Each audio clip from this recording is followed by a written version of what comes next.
தமிழக வெற்றி கழகத்துக்கும் திமுகவுக்கும் தான் போட்டி அப்படின்ற மாதிரி விஜய் பேசிட்டு வந்துட்டு இருக்காரு. இல்லை, விஜய் வந்து ஒரு சினிமாக்காரர், நடிகர்.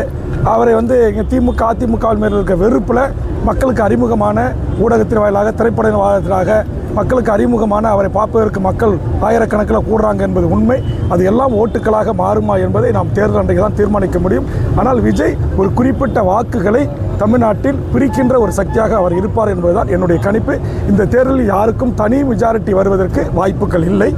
கண்டிப்பாக எதிர்காலத்தில் ஓட்டுக்கு பிறகு அல்லது ஒரு முதலமைச்சரை தேர்வு செய்கின்ற அந்த சூழல் வருகின்ற போது கண்டிப்பாக தமிழ்நாட்டிலே கூட இந்த 2026 கூட கூட்டணி மந்திரி சபை வருவதற்கான வாய்ப்புகள் இருப்பதாகத்தான் நான் பார்க்கிறேன்.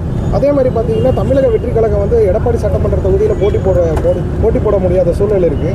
அதை எப்படி பார்க்குறீங்க? அது வந்து அந்த கட்சியில் திடீரென்று 100க்கு மேற்பட்டவர்கள் இந்த கட்சியில் உறுப்பினர் அல்லாத அல்லது விஜய்க்கு ரசிகராக கூட இல்லாத அதிமுக, திமுக, தமிழ்நாட்டில் இருக்கிற காங்கிரஸ், பிஜேபி போன்ற பல்வேறு கட்சிகளிலிருந்து விலகியவர்களுக்கு ஒரு சரணாலயமாகத்தான் இன்றைக்கு தமிழக வெற்றி கழகம் இருக்கிறதை தவிர அந்த கட்சிக்காக கொடிபிடித்த, கோஷம் போட்ட, பாலாபிஷேகம் செய்த, கட்டு வைத்த 100 ரூபா டிக்கெட்டு 5000 ரூபாய்க்கு வாங்கி 500 ரூபா டிக்கெட்டு 10,000 ரூபாய்க்கு வாங்கி படம் பார்த்து விஜயை தூக்கி கொண்டாடிய எண்ணற்ற ரசிகர்கள் அதிருப்தியில் இருக்கிறார்கள்.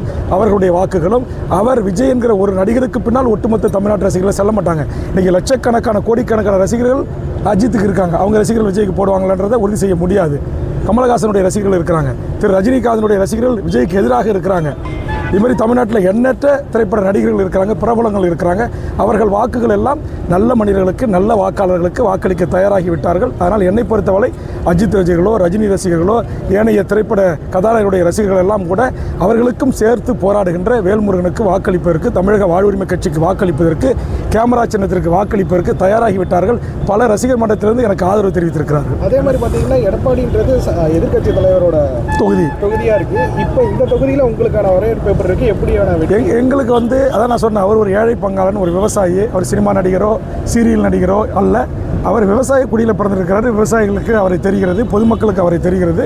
உங்களை போன்ற பத்திரிகை நண்பர்களுக்கு மக்களுக்காக எத்தனை போராட்டங்கள் நடத்திருக்கிறார் என்று தெரியுது.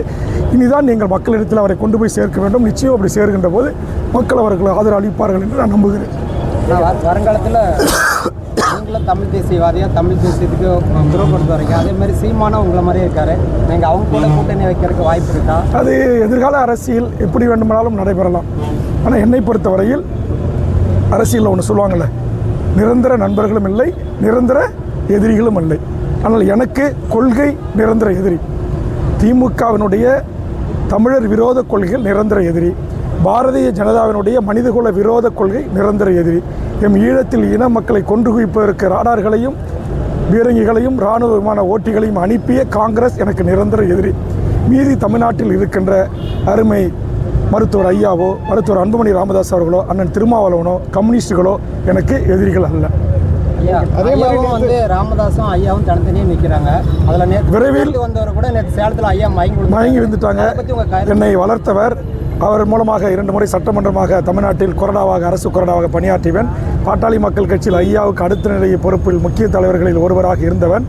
கட்சியினுடைய இணை பொதுச் செயலாளராக, மாநில இளைஞரணி செயலாளராக, மாநில அமைப்புச் செயலராக, மாநில துணை பொதுச் செயலாளராக, ஒருங்கிணைந்த கடலூர் மாவட்ட செயலாளர் என்று எல்லா உயர் பதவிகளையும் அனுபவித்தவன்.